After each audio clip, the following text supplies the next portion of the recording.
તો મિત્રો આજનો આપણો ટોપિક છે ઈઓ મીન્સ કે સર્ચ એન્જિન ઓપ્ટિમાઇઝેશન. તો શું છે આ સર્ચ એન્જિન ઓપ્ટિમાઇઝેશન અને શા માટે આ સર્ચ એન્જિન ઓપ્ટિમાઇઝેશન જરૂરી છે? તો આપણે આજ શીખવાનું છે. આજની મીટિંગ આના ઉપર આખી રહેશે. ત્યારબાદ થોડુંક આપણે હેકિંગ વિશે પણ જાણીશું, જેમ કે આપણે આ બ્લોગને કોઈ હેક ના કરી શકે, તો તેના માટે થોડીક સિક્યોરિટી રાખવી જોઈએ.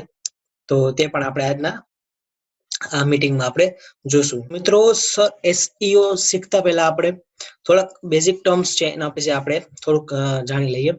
તો એસઈઓ માં બે ફેક્ટર છે, એક ઓન પેજ એસઈઓ એન્ડ એક છે ઓફ પેજ એસઈઓ.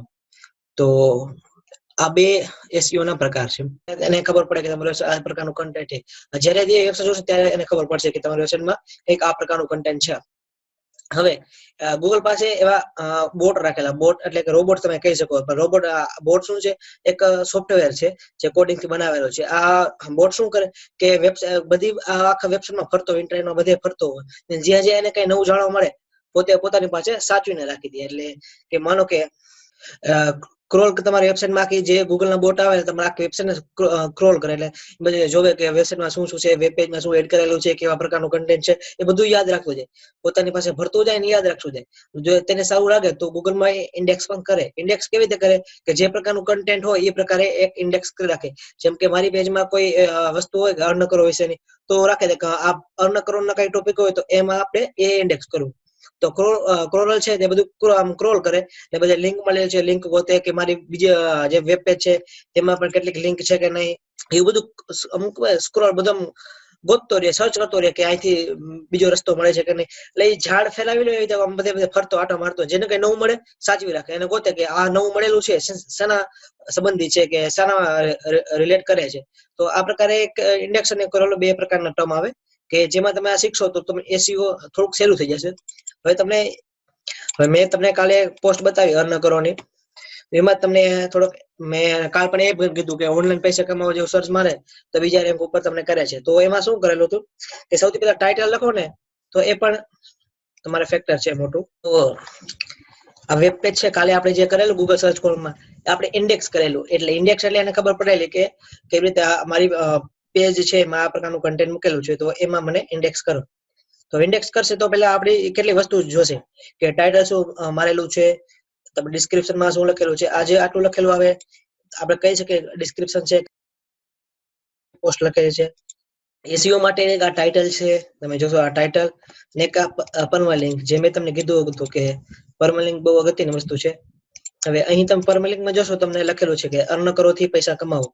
આ ગુજરાતીમાં આટલું લખેલું છે. એટલે ગૂગલ એક સંકેત જશે કે આ થોડીક લખેલી જે પોસ્ટ લખેલી છે તે પૈસા કમાવો અને અર્ન લિંક થી કઈ સંબંધ ધરાવે છે. અને બીજું આપણે પરમલિંક આપેલી, ટાઇટલ પણ આપેલું કે અર્ન કરો થી ઓનલાઈન પૈસા કમાવો, ઘરે બેઠા હજારોની કમાણી કરો. આ ટાઇટલમાં પણ આવો શબ્દનો ઉપયોગ કરેલો છે. એટલે કે તમે જો અર્ન કરો, ઓનલાઈન પૈસા કમાવો, ઘર બેઠા હજારોની કમાણી, તો આવા કેટલા પ્રકારના. તો તમે આ ટાઇટલ પણ ડિપેન્ડ કરે. ફોટોનો જો ફોટા ઉપર એરો લઈ જશે એટલે તમે બતાવશે અર્ન કરો થી પૈસા કમાવો. આજે નાનું સ્લાઇડલી એમ તો બતાવે છે. તો મેં તમને કીધું કે અલ્ટ ટેક્સ અને જે ટાઇટલ અલ્ટ ટેક્સ એડ કરવાનું થશે, તો એના ઉપરથી ગૂગલ સંકેત જશે કે આ ફોટો છે તે આવું નામથી ગૂગલમાં ઇન્ડેક્સ થઈ ગયો છે. અને તમે જોશો કે અહીં જે લખેલું છે એવું જ કંઈક રિલેટેડ અહીં લખેલું છે. ઘર બેઠા આવા નાના ટેગ એક જેને કીવર્ડ કહેવાય, ઘર બેઠા ઓનલાઈન પૈસા કમાવો, કે આવા જે ટાઇટલમાં પણ સેમ રાખેલું છે થોડુંક કે જેમાં કીવર્ડ ઓનલાઈન પૈસા કમાવો આટલું, આ કીવર્ડ જે એક કીવર્ડ છે તે, અને ઘર બેઠા હજારોની કમાણી કરો. આ નાના નાના કીવર્ડ છે. કીવર્ડ થી મેં આખું મોટું ટાઇટલ બનાવેલું. અને ટાઇટલમાં જ ડિસ્ક્રિપ્શનમાં તમારે એવું જ એડ કરવાનું જે તમારા ટાઇટલ થી થોડુંક મેર ખાતો, પણ જે ટાઇટલ હોય એ જ તમારે એડ નહીં થવાનું. તમારે ડિસ્ક્રિપ્શનમાં આલું થોડું લખો ને એનું મેટા ડિસ્ક્રિપ્શન કહેવાય. એટલે મેટા ડિસ્ક્રિપ્શનમાં થોડા ઘણા ટેગ આવે આપણે એડ કરવા પડે. જેમ કે મારા હું અહીં આ જે વેબસાઇટ છે એનો પેજ સોર્સ લઈ લો. મેં તમને કાલે પેજ સોર્સ જો એ બતાવેલો હતો. પેજ સોર્સમાં હું આખા મારે બ્લોગ્સ અહીંયાથી પેજ કીવર્ડ્સ હોય કે જેમ કે તમારી વેબસાઇટ છે કે આ બ્લોગ છે એ શું ઇન્ડિકેટ કરે છે, તમારા વેબસાઇટમાં કેવું કન્ટેન્ટ છે, શું ઇન્ડિકેટ કરે, એના માટે મેટા ટેગ હોય તો તમારે એ એડ કરવા જોઈએ. અહીં તમે જોશો તો એક મેટા આ ટેગ છે, મેટા કરી અને કન્ટેન્ટ ઇઝ ઇક્વલ ટુ લખેલું છે કે આ બધું આટલું છે. એમાં ગણિત, સાયન્સ પોર્ટલ, ધોરણ 11 સાયન્સ, જનરલ નોલેજ, રોચક જાણકારી, રોચક તથ્યો, આ જે મારા કીવર્ડ છે જે મારા બ્લોગ ઉપરનું કન્ટેન્ટ એવું કે ઇન્ડેક્સ કરે છે કે બ્લોગમાં આ પ્રકારનું કંઈક કન્ટેન્ટ હશે. અને name is equal to description, એટલે મારા બ્લોગનું ડિસ્ક્રિપ્શન કંઈક આ પ્રકારનું છે. એટલે મેં તમને કીધેલું કે તમારા બ્લોગમાં જે ડિસ્ક્રિપ્શન એડ કરવું જરૂરી છે. તો એ પ્રકારનું તમારા ગૂગલ ને એક સંકેત આપે છે કે આ પ્રકારનું કંઈક તમારામાં કન્ટેન્ટ છે. અને બીજું પણ આપણે એડ કરેલું છે કે ટાઇટલમાં આ જે ટાઇટલ છે property is equal to title. તો આ પણ ઘણી જે વ્યક્તિ મને પ્રશ્ન પૂછ્યો હોય તો મને આ મીટિંગ પૂરી કરવા દઈએ ત્યાં લગી થોડીક શાંતિ રાખે તો એને હું રિમૂવ કરી દઈશ. તો આ પ્રકારની ડિસ્ક્રિપ્શન તમારી બહુ અગત્યનું વાત કરે છે. તો તમે જો તમે ટાઇટલ નાખશો તો મેટા ટેગમાં એડ થઈ જશે. જો ટાઇટલ ને બધું નહીં રાખો તો કશું કઈ મેટા ટેગમાં તમારે સેવ નહીં થાય. આપણે બેક જઈએ જે પોસ્ટ હતી આપણી. આ પોસ્ટમાં તમારે લખવું હોય તો સૌથી પહેલા તમારે ફાઇન્ડ કરવું પડે ગૂગલમાં લોકો સર્ચ શું મારે છે. તો ગૂગલમાં લોકો આવું સર્ચમાં તો ઓનલાઈન પૈસા કમાવો, ઘર બેઠા કમાણી કરો, એવા સર્ચ તમારે સર્ચ જે મારતા હોય, જે મેં તમને ઉબર સજેસ્ટ બતાવેલું હતું કે કીવર્ડ રિસર્ચ માટે એક મહિનામાં કેટલા મંથલી કેટલા લોકો સર્ચ મારે છે પર્ટિક્યુલર કીવર્ડ, તે જાણવા માટે તમારે મેં આ બતાવ્યું હતું કે નીલ પટેલ નામનો વ્યક્તિ છે, બ્લોગ વેબસાઇટ છે, તેમાં તમને ખબર પડશે કે કોઈ પણ એક કીવર્ડ મહિનામાં કેટલી વાર સર્ચ મારે. અહીં તમારે કન્ટ્રી સિલેક્ટ કરીને ઇન્ડિયા રાખી દેવાની ને અહીં તમારે સર્ચ મારું કે આ પૈસા કમાવો, ઓનલાઈન પૈસા કમાવો, ઓનલાઈન પે છે, એવી રીતે તમે સર્ચ મારો તમે તેના કેટલા મંથલી સર્ચ મરાય એ પ્રમાણે તમે જો ન્યુ સર્ચ ને ડિફિકલ્ટી આટલી છે. એવી તમે અહીં જોશો કે ઓનલાઈન પે છે કમાય, આના જો મંથલી વોલ્યુમ કેટલા છે 5400. તો આવી રીતે તમારે ઓનલી મંથલી ઓનલાઈન પૈસા કમાય, ઘર બેઠા, એવી રીતે તમારે સારા મંથલીમાં વોલ્યુમ હોય કે મંથલી વધારે સર્ચ મરાતા હોય એવું તમારે આખું ભેગું કરીને તમારે આખું ટાઇટલ બનાવવાનું, જેમાં બધા જ એટલે બધું પ્રકારનું આવી જાય. ઓનલાઈન પૈસા કમાવો અને ઘર બેઠા પૈસા કમાવો આવી જાય. તો તમારે પછી ફોટો મૂકવાનો, ફોટામાં પણ તમારે આવું જ લખવાનું, અલ્ટ ટેક્સ આપી દેવાનું તમારે ટાઇટલ ટેગને. ફોટામાં જે ટાઇટલ હોય એ જ આપી જશો ચાલશે.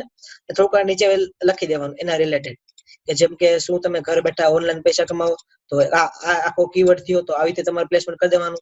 પછી બીજો હજારો પૈસા, તો આ એક કીવર્ડ થયો. જેમ જે લખો તમે આવી રીતે એને આવતે ઘાટું કરવાનું, અંડરલાઈન કરવાનું, જેથી ગૂગલ ને ખબર પડે કે ઘાટું કરેલો છે યા આખો કીવર્ડ છે.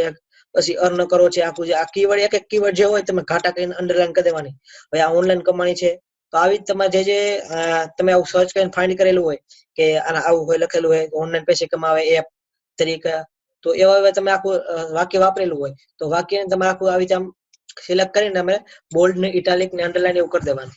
તો ઘરે રહીને ઓનલાઈન મેં આટલામાં બધું ઓલમોસ્ટ જે બધા ગુજરાતીમાં સર્ચ મારે તો ઓલમોસ્ટ બધું લઈ લીધું છે. તો આમાં બધું કોમ્બિનેશન કરીને અલગ અલગ સેમ ટુ સેમ ઉપર જે ટાઇટલ ને ડિસ્ક્રિપ્શન એવું લખો, થોડું અલગ અલગ લખવાનું આવી રીતે. ત્યારબાદ તમારે અનુક્રમણિકા બનાવવાની કે તમે આ પોસ્ટમાં શું શું વસ્તુ તમે એડ કરી છે, જે બતાવે કે શું છે. તો આ બીજી વસ્તુ કે કેવી રીતે મળી, એટલે કે જે સામેવાળો યુઝર હોય એને સરળતા રહે કે આ પોસ્ટમાં આટલી બધી માહિતી આપેલી છે અને આટલું બધું અને લખેલું છે. તો એટલે ખબર પડે કે પોસ્ટમાં શું શું છે ને કેટલું છે. તો સૌથી પહેલા તમે જે આપણે પોસ્ટ લખતા મેં તમને શીખવાડ્યું, આપણે પોસ્ટમાં જઈએ કે મેં પોસ્ટ કેવી રીતે લખી હતી. હવે આપણી આ પોસ્ટ છે એમાં મેં થોડુંક આ ફોન્ટ નાના ફોન્ટ કંઈક અલગ બતાવે. જો આમાં કોઈ ઘાટા ફોન્ટ છે, થોડાક આમાં અલગ ફોન્ટ છે. તો એ કેવી રીતે આવેલું, હવે તમે અહીં જે આજે લખેલું છે અર્ન કરો શું છે, અર્ન કરો શું છે, એમાં તમે જોશો આમ સિલેક્ટ કરીશ ને તો અહીં હેડિંગ લખેલું બતાવે. તો જે તમે આવું લખેલું હોય કે શું છે મોટું હેડિંગ, આપણા પ્રશ્ન અને એનો જવાબ, એવી રીતે જે પ્રશ્ન હોય ને તમારે સિલેક્ટ કરીને નોર્મલમાં હેડિંગ તમારે આપી દેવાનું. જે તમે હેડિંગ આપેલું છે ત્યારબાદ આટલું ટેક્સ શું કહેવાય એના વિશે માહિતી લખી. ત્યારબાદ પછી ફરીથી એક મોટો પ્રશ્ન આવ્યો તો એ તમારે સિલેક્ટ કરવાનો. એટલે આવી તમે અલગ અલગ જો કેવી રીતે અર્ન કરો થી આટલો એક કીવર્ડ થયો ને કેવી રીતે કમાણી કરવી બીજો કીવર્ડ થયો, એ તમારે આવી રીતે થોડુંક અલગ રીતે તમારે આખું જે વાક્ય બનાવીને તમારે આપવાનું અને એને હેડિંગ હેડ ટેગ આપી દેવાનું. જે આપ તમે ટેગ આપો છો એ તે H2 ટેગ હશે.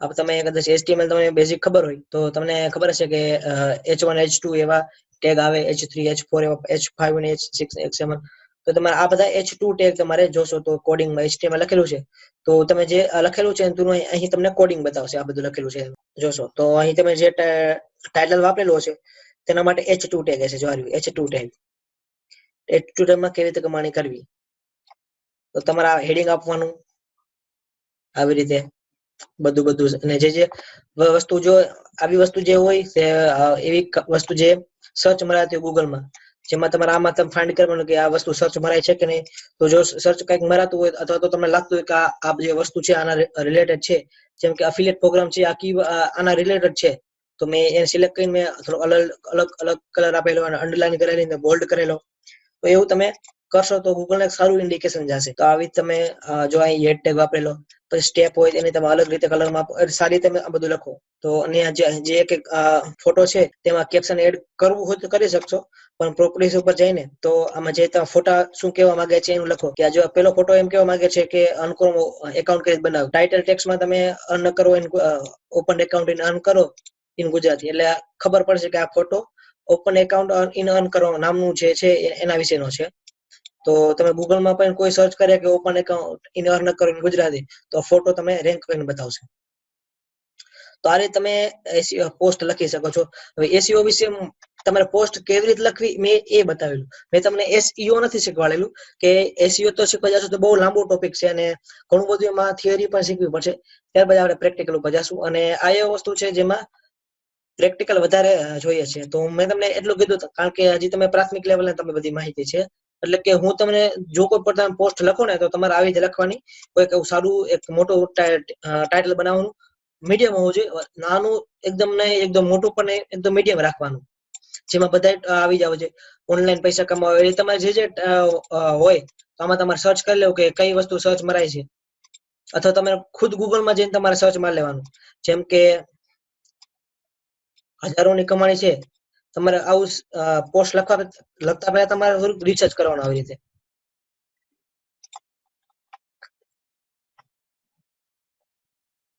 અહીં જો હજારોની કમાણી લખેલા આવી તો મેં ફેસબુકમાં શેર કરેલું એમાં જો આજે પેલા નંબર ઉપર રેન્ક આવી ગઈ એમ ફેસબુકમાં શેર કરેલું હતું અને બીજા નંબરે બીજા કોઈ છે ત્રીજા નંબરે મારી વેબસાઇટ તો એક કીવર્ડ નહીં પણ આ પેલો ફોટો મારો આવેલો તમે જોશો તો ઘણું બધું ઇન્ડેક્સમાં થઈ ગયું છે તો અલગ જો આ લખશો તો પણ મારી બતાવશે એવી તમે આવી રીતે આખું ટાઇટલ બનાવવાનું તમારે તો રિસર્ચ કરવાનું તમને ખબર પડી જશે કે ટાઇટલ કેવું રાખવું જેમાં બધું આવી રીતે જે સર્ચ મરાતું હોય એ બધું આવી જાય એવી રીતે ત્યારબાદ ફોટો એડ કરવાનો એમાં પ્રોપર્ટીઝમાં જઈને ઉપર જે ટાઇટલ હોય એ જ એડ કરી દેવાનું ત્યારબાદ થોડું ડિસ્ક્રિપ્શન લખવાનું વધારે લાંબુ ને થોડું ઘણું ડિસ્ક્રિપ્શન લખવાનું જેમાં ઉપરના જે ટાઇટલમાં હતા એ જ લખવાનું પણ થોડું અલગ રીતે બધું ઉપર જેવું હતું એવું કોપી નહીં કરવાનું થોડું વધારે માહિતી અને લાંબુ લખવાનું પણ એટલું બધું પણ લાંબુ નહીં મીડિયમ સાઇઝમાં હવે આજે આ બધું હોય ને તમે કોપી કરીને સર્ચ ડિસ્ક્રિપ્શન આપેલું છે અહીંયા તમારે આટલું પેસ્ટ કરી દેવાનું હવે આ સર્ચ ડિસ્ક્રિપ્શન શું છે કે મેટા ડિસ્ક્રિપ્શન મેં તમને હમણાં પેજ સોર્સ જોઈને બતાવ્યું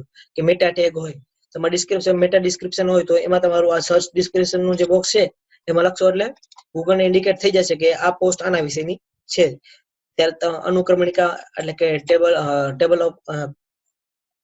ઓફ કન્ટેન્ટ એનું છે એટલે આવું તમારે એડ કરવું સારું આ ના કરો તો પણ ચાલે પણ એક સારી બાબત કહેવાય કે સામેવાળો વ્યક્તિ છે ને તેને ખબર પડે કે તમે શું શું એડ કરેલું છે અને આખી પોસ્ટનો ઓવરવ્યુ શું છે અનુક્રમણિકા શું છે જેમ આપણે કોઈ બુક ઉપર આપેલું કે આ પેજ નંબર ઉપર આટલું બધું છે તો એ રીતે થાય તમે એક ટાઇટલ ટેગ મારો અનુક્રમ શું છે એમાં હેડિંગ આપો એવી રીતે તમે કરી શકો તો એક આ જ વસ્તુ હતી તમે આવી રીતે તમારે પોસ્ટ લખવાની એસઈઓ અને તો ના કહેવાય કે આ એસઈઓ મેં તમને સમજાવેલું કે એસઈઓ છે કે નહીં પણ એસઈઓ શીખવા માટે ઘણું બધું તમારે થિયરી શીખવી પડે થિયરી એવી વસ્તુ છે કે મીટિંગમાં કદાચ હું લેવા જઈશ તો તમને મજા જ નહીં આવે ઇન્ટરેસ્ટેડ નહીં પડે હું થિયરી વિશેની ચર્ચા નથી કરતો પણ હું તમને કદાચ ટાઈમ મળે તો ગ્રુપમાં હું એક લિંક મોકલીશ એમાં તમારે એસઈઓ વિશેની થોડીક વધારે બેઝિક જાણકારી તમને મળી રહેશે ત્યાં તમને વાંચીને તમને કદાચ આઈડિયા આવી જશે કે એસઈઓ શું છે થોડી ઘણી